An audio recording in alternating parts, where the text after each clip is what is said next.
ಎಲ್ಲರಿಗೂ ನಮಸ್ಕಾರ. ಇದು ನಿಜವಾಗಿಯೂ ನಡೆದಿರುವಂತಹ ಘಟನೆ. ದುರ್ಗಾದೇವಿಗೆ ಸಂಬಂಧಪಟ್ಟಿರುವಂತಹ ನೈಜ ಘಟನೆಯನ್ನು ಕೇಳಿದವರಿಗೆ ಜೀವನದಲ್ಲಿರುವ ಎಲ್ಲ ಕಷ್ಟಗಳು ದೂರಾಗಿ ದುರ್ಗಾದೇವಿಯ ಕೃಪಾಶೀರ್ವಾದ ದೊರೆಯುವುದು. ಹಿಂದಿನ ಕಾಲದಲ್ಲಿ ಯಾರೂ ಕೂಡ ಬಳೆಗಳನ್ನು ಅಂಗಡಿಯಲ್ಲಿ ಮಾರುತ್ತಿರಲಿಲ್ಲ. ಬದಲಾಗಿ ಬಳೆಗಾರ ಮನೆ ಮನೆಗೂ ಬಂದು ಬಳೆಗಳನ್ನು ಮಾರಿ ಹೋಗುತ್ತಿದ್ದರು. ಒಂದಾನೊಂದು ಕಾಲದಲ್ಲಿ ವೆಂಕಟಪುರ ಎಂಬ ಗ್ರಾಮದಲ್ಲಿ ದುರ್ಗಾದಾಸ್ ಎಂಬ ಬಳೆಗಾರನಿದ್ದನು. ಇವರು ದುರ್ಗಾದೇವಿಯ ಪರಮ ಭಕ್ತರಾಗಿದ್ದರು. ಅವನ ಕೆಲಸವೇ ಪ್ರತಿದಿನ ಊರೂರು ಸುತ್ತಿ ಬಳೆಗಳನ್ನು ಮಾರುವುದು. ಮನಸ್ಸಿನಲ್ಲೇ ಯಾವಾಗಲೂ ದುರ್ಗಾದೇವಿಯನ್ನು ನೆನೆಸಿಕೊಳ್ಳುತ್ತಾ ಕಾಯಕವನ್ನು ಮಾಡುತ್ತಿದ್ದನು. ಆತ ದುರ್ಗಾದೇವಿಯ ಭಕ್ತನಾದ ಕಾರಣ ಪ್ರತಿ ಮಹಿಳೆಯನ್ನು ದುರ್ಗಾ ಎಂದು ಕರೆಯುತ್ತಿದ್ದರು. ಪ್ರತಿ ಮಹಿಳೆಯನ್ನು ದುರ್ಗಾದೇವಿ ಎಂದೇ ಭಾವಿಸುತ್ತಿದ್ದರು. ಆತ ಒಂದು ದಿನ ಗೋಪಾಲಪುರ ಎಂಬ ಗ್ರಾಮದಲ್ಲಿ ಹೋಗುತ್ತಿರುವಾಗ ದಾರಿ ಮಧ್ಯೆ ನಿರ್ಜನ ಪ್ರದೇಶದಲ್ಲಿ ಕೆರೆ ಪಕ್ಕದಲ್ಲಿ ನೀರು ತುಂಬಿರುವ ಮಡಿಕೆ ಹೊತ್ತ ಒಂದು ಹೆಣ್ಣು ಮಗಳು ಕಾಣಿಸಿದಳು. ಆಕೆಯು ನೋಡಲು ಬಹಳ ಲಕ್ಷಣದಿಂದ ಕೂಡಿದ್ದಳು. ದೊಡ್ಡದಾದ ಮೂಗುತಿ, ಮೈತುಂಬ ಹಚ್ಚಿದ ಅರಿಶಿಣ ಹಾಗೂ ಕೈತುಂಬ ಬಳೆಗಳು. ಆಕೆಯು ನೋಡಲು ದುರ್ಗಾದೇವಿ ಅಂತಿದ್ದಳು. ಆಕೆ ದುರ್ಗಾದಾಸ್ನನ್ನು ಕರೆದು, ಬಳೆಗಾರ, ನನಗೆ ಕೈತುಂಬ ಬಳೆಗಳನ್ನು ತೊಡಿಸುತ್ತೀಯಾ ಎಂದು ಕೇಳಿದರು. ಅದನ್ನು ಕೇಳಿದ ದುರ್ಗಾದಾಸ್ ಸರಿ ಎಂದು ಮರದ ಹತ್ತಿರ ಕುಳಿತು ತನ್ನ ಬಳಿ ಇರುವ ಎಲ್ಲ ಬಳೆಗಳನ್ನು ಆಕೆಗೆ ತೋರಿಸಿದರು. ಆಗ ಆಕೆಯು ಹಸಿರು, ಕೆಂಪು, ಹಳದಿ ಬಣ್ಣದ ಬಳೆಗಳನ್ನು ಆಯ್ದುಕೊಂಡು ಇವುಗಳನ್ನು ನನಗೆ ತೊಡಿಸಿ ಎಂದು ಹೇಳಿದರು. ದುರ್ಗಾದಾಸ್ ಸರಿ ಎಂದು ಕೈತುಂಬ ಬಳೆಗಳನ್ನು ತೊಡಿಸಿದರು. ಸರಿ, ಈಗ ಇದರ ಶುಲ್ಕವನ್ನು ಕೊಡಿ ಎಂದಾಗ, ನಾನು ನನ್ನ ಅತ್ತೆಯ ಮನೆಯಲ್ಲಿ ವಾಸವಿರುವುದು. ಈಗ ನೀನು ಗೋಪಾಲಪುರ ಗ್ರಾಮಕ್ಕೆ ಹೋಗುತ್ತಿರುವುದು ತಾನೇ? ಅಲ್ಲಿರುವ ಶಿವಾಲಯದ ಬಳಿ ಒಂದು ಹೆಂಚಿನ ಮನೆ ಇದೆ.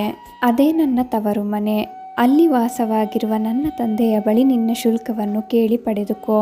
ಆದರೆ ಒಂದು ಮಾತನ್ನು ನೆನಪಿಟ್ಟುಕೋ, ಸದ್ಯಕ್ಕೆ ನನ್ನ ತಂದೆ ನನ್ನ ಮೇಲೆ ಬಹಳ ಕೋಪದಿಂದಿದ್ದಾರೆ. ಅದೇ ಕೋಪದಲ್ಲಿ ನನಗೆ ಮಗಳೇ ಇಲ್ಲ ಎಂದು ಸಹ ಹೇಳಬಹುದು. ಆಗ ನೀನು ಹೇಳು, ನಿಮ್ಮ ದೇವರ ಮನೆಯಲ್ಲಿ ಹಳೆಯ ಕುಂಕುಮದ ಭರಣಿಯೊಂದಿದೆ. ಅದರಲ್ಲಿ ಒಂದು ಕಾಸಿದೆ. ಅದನ್ನು ನಿನಗೆ ಕೊಡು ಎಂದು ನಿಮ್ಮ ಮಗಳು ಹೇಳಿದ್ದಾಳೆ. ಹೀಗೆ ಹೇಳಿದ ನಂತರವೂ ನಮ್ಮ ತಂದೆ ಏನಾದರೂ ಶುಲ್ಕವನ್ನು ಕೊಡಲು ಒಪ್ಪದಿದ್ದರೆ ನೀನು ಮಾತ್ರ ಸುಮ್ಮನಿರಬೇಡ. ನನ್ನ ತಂದೆಯ ಬಳಿ ಕೇಳು. ಶುಲ್ಕವನ್ನು ಕೊಡುವವರೆಗೂ ನಾನು ಇಲ್ಲಿಂದ ಹೋಗಲಾರೆ ಎಂದು ಹೇಳು. ಅದಕ್ಕೆ ಸರಿ ಎಂದು ಒಪ್ಪಿದ ದುರ್ಗಾದಾಸ್ ಹೆಂಚಿನ ಮನೆಯ ಬಳಿ ಬಂದರು.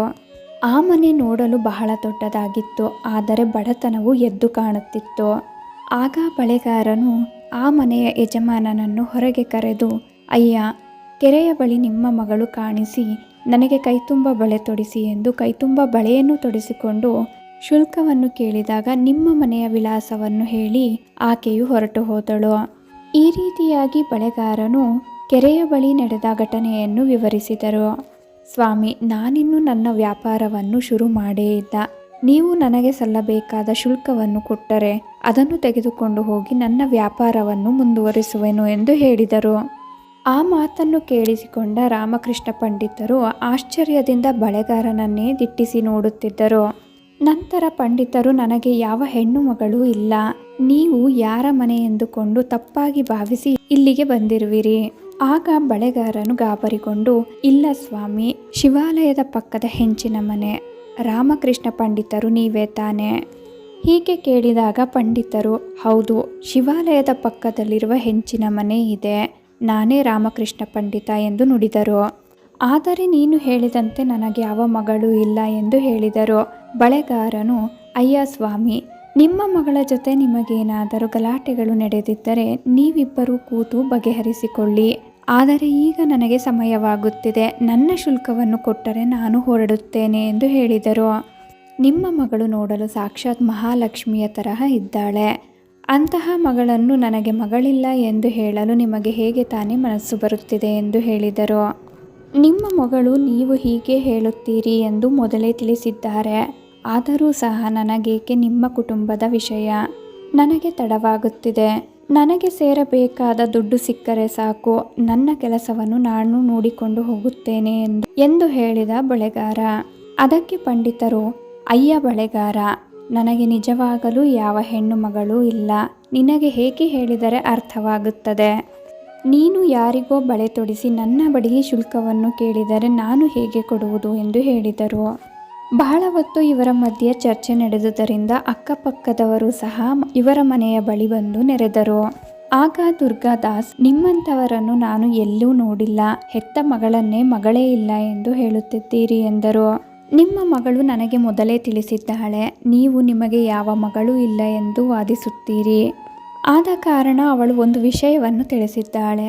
ನಿಮ್ಮ ಮನೆಯ ದೇವರ ಮನೆಯಲ್ಲಿ ಒಂದು ಹಳೆಯ ಭರಣಿಯಲ್ಲಿ ಒಂದು ಕಾಸಿದೆ, ಅದನ್ನೇ ನನಗೆ ಶುಲ್ಕವಾಗಿ ನೀಡಬೇಕೆಂದು ತಿಳಿಸಿದ್ದಾಳೆ. ದಯವಿಟ್ಟು ಈಗ ಆ ಕಾಸನ್ನು ನನಗೆ ಕೊಟ್ಟರೆ ತಡ ಮಾಡದೆ ನನ್ನ ಕಾಯಕಕ್ಕೆ ನಾನು ಹೊರಡುತ್ತೇನೆ ಎಂದರು. ಅದಕ್ಕೆ ಪಂಡಿತರು, ಅಯ್ಯ ಬಳೆಗಾರ, ನಮ್ಮ ಮನೆಯ ದೇವರ ಮನೆಯಲ್ಲಿ ಭರಣಿಯೇ ಇಲ್ಲ, ಅಂತಹದರಲ್ಲಿ ಕಾಸು ಎಲ್ಲಿಂದ ಬಂತು?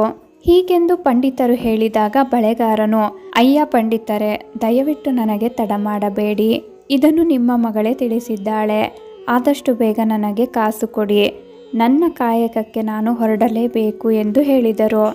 ಇವರಿಬ್ಬರ ಚರ್ಚೆಯನ್ನು ಕೇಳಿದ ನೆರೆಹೊರೆಯವರು, ಅಯ್ಯ ಪಂಡಿತರೇ, ಈ ಬಳೆಗಾರನು ಆಗಾಗ್ಗೆ ಇಲ್ಲಿಗೆ ಬಳೆ ಮಾರಲು ಬರುತ್ತಿರುತ್ತಾನೆ, ಈತನು ಸುಳ್ಳನ್ನು ಹೇಳುವುದಿಲ್ಲ ಎಂದು ಹೇಳಿದರು. ನೀವು ಒಂದು ಬಾರಿ ನಿಮ್ಮ ದೇವರ ಮನೆಯಲ್ಲಿ ಕುಂಕುಮ ಭರಣಿ ಎಲ್ಲಿದೆ ಎಂದು ಹುಡುಕಿ ನೋಡಿ. ಇಷ್ಟೆಲ್ಲ ಚರ್ಚೆಯನ್ನು ಕೇಳುತ್ತಿದ್ದ ಆತನ ತಾಯಿಯು, ಮಗನೇ, ನಮ್ಮ ಮನೆಯಲ್ಲಿ ದೇವರ ಮನೆಯಲ್ಲಿರುವ ಒಂದು ಪುರಾತನ ಪೆಟ್ಟಿಗೆಯಲ್ಲಿ ಹಳೆಯದೊಂದು ಭರಣಿಯನ್ನು ನಾನು ನೋಡಿರುವ ನೆನಪಿದೆ, ಒಂದು ಬಾರಿ ನೀನು ಸಹ ನೋಡು ಎಂದರು. ತಾಯಿಯೇ ಹೇಳುವಾಗ ಒಮ್ಮೆ ಪ್ರಯತ್ನಿಸಿ ನೋಡೋಣ ಎಂದು, ಸರಿ, ನಾನು ನೋಡುತ್ತೇನೆ ಎಂದು ದೇವರ ಕೋಣೆಗೆ ಹೋದರು. ಪಂಡಿತರು ಹುಡುಕಿ ನೋಡಿದಾಗ ಒಂದು ಪುರಾತನವಾದ ಪೆಟ್ಟಿಗೆಯೊಳಗೆ ಒಂದು ಹಳೆಯ ಭರಣಿಯೊಂದು ಕಾಣಿಸಿತು. ಅದರಲ್ಲಿ ಸಣ್ಣದಾದ ಒಂದು ದುರ್ಗಾದೇವಿಯ ಮೂರ್ತಿಯೊಂದಿಗೆ ಒಂದು ಚಿನ್ನದ ನಾಣ್ಯವು ಕಂಡಿತು. ಇಷ್ಟು ವರ್ಷಗಳು ನಾನು ಇಲ್ಲಿ ಪೂಜೆಯನ್ನು ಮಾಡಿದರೂ ಈ ಕುಂಕುಮ ಭರಣಿ ಇರುವುದು ನನಗೆ ತಿಳಿದಿಲ್ಲ. ಹಾಗೆ ನನ್ನ ತಾಯಿಯೂ ಸಹ ಇದರ ಬಗ್ಗೆ ಏನನ್ನೂ ಹೇಳಿರಲಿಲ್ಲ. ಆದರೂ ಯಾವುದೋ ಒಂದು ಹುಡುಗಿಗೆ ಈ ವಿಷಯ ಹೇಗೆ ತಿಳಿಯಿತು ಎಂದು ಯೋಚಿಸತೊಡಗಿದರು. ಸರಿ, ಮೊದಲು ನಾನು ಬಳೆಗಾರನಿಗೆ ನಾಣ್ಯವನ್ನು ಕೊಟ್ಟು ಕಳುಹಿಸೋಣ ಎಂದು ಯೋಚಿಸಿದರು. ನಂತರ ಆ ಭರಣಿಯೊಳಗೆ ಚಿನ್ನದ ನಾಣ್ಯವನ್ನು ತೆಗೆಯಲು ಕೈಯನ್ನು ಹಾಕಿದರು. ನಾಣ್ಯವನ್ನು ತೆಗೆದ ನಂತರ ಮತ್ತೊಂದು ಚಿನ್ನದ ನಾಣ್ಯವು ಕಾಣಿಸಿತು. ಮತ್ತೆ ಅವರು ಆ ಚಿನ್ನದ ನಾಣ್ಯವನ್ನು ತೆಗೆದಾಗ ಮತ್ತೊಂದು ಕಾಣಿಸತೊಡಗಿತು. ಎಷ್ಟು ನಾಣ್ಯಗಳನ್ನು ತೆಗೆದರೂ ಮತ್ತಷ್ಟು ನಾಣ್ಯಗಳು ಬರತೊಡಗಿತು. ಈ ಮಾಯೆಯನ್ನು ಕಂಡು ರಾಮಕೃಷ್ಣ ಪಂಡಿತರಿಗೆ ಆಶ್ಚರ್ಯ, ಸಂತೋಷ ಒಟ್ಟಿಗೆ ಆಯಿತು. ನಂತರ ತನ್ನ ತಾಯಿಯನ್ನು ಕರೆದು ಈ ವಿಚಿತ್ರವನ್ನು ತೋರಿಸಿದರು. ಆ ತಾಯಿಯು ತನ್ನ ಮಗನಿಗೆ ಹೇಳಿದರು, ಮಗ, ಇದು ನನ್ನ ತಾತನ ಕಾಲದ್ದು. ನನ್ನ ತಾತ ದುರ್ಗಾದೇವಿಯ ಪ್ರತಿಮೆಯನ್ನಿಟ್ಟು ಶ್ರದ್ಧಾಭಕ್ತಿಗಳಿಂದ ಪೂಜಿಸುತ್ತಿದ್ದರು. ಅವರು ಹೋದ ನಂತರ ಈ ತಾಯಿಯನ್ನು ಯಾರೂ ಪೂಜಿಸಲಿಲ್ಲ ಎಂದು ಹೇಳಿದರು. ಪಂಡಿತರು ನಾಣ್ಯಗಳನ್ನು ಹೊರಗೆ ತಂದು, ದುರ್ಗಾದಾಸ್, ನೀನು ಯಾವ ಹುಡುಗಿಯನ್ನು ನೋಡಿದೆ, ಯಾರಿಗೆ ಬಳೆ ತೊಡಿಸಿದೆ, ಆ ಹುಡುಗಿಯನ್ನು ನನಗೂ ತೋರಿಸು ಎಂದು ಕೇಳಿದರು. ಕೈತುಂಬ ಚಿನ್ನದ ನಾಣ್ಯಗಳನ್ನು ತೆಗೆದುಕೊಂಡು ಬಂದ ಪಂಡಿತರನ್ನು ನೋಡಿ ಎಲ್ಲರಿಗೂ ಆಶ್ಚರ್ಯವಾಯಿತು. ತಕ್ಷಣವೇ ರಾಮದಾಸ್ ಊರಿನವರು ಹಾಗೂ ಪಂಡಿತರನ್ನು ಕರೆದುಕೊಂಡು ಹೋದರು ಕೆರೆಯ ಬಳಿಗೆ. ಇಲ್ಲೇ ಆ ಹುಡುಗಿಯನ್ನು ನಾನು ನೋಡಿದೆ ಎಂದು ಹೇಳಿದರು.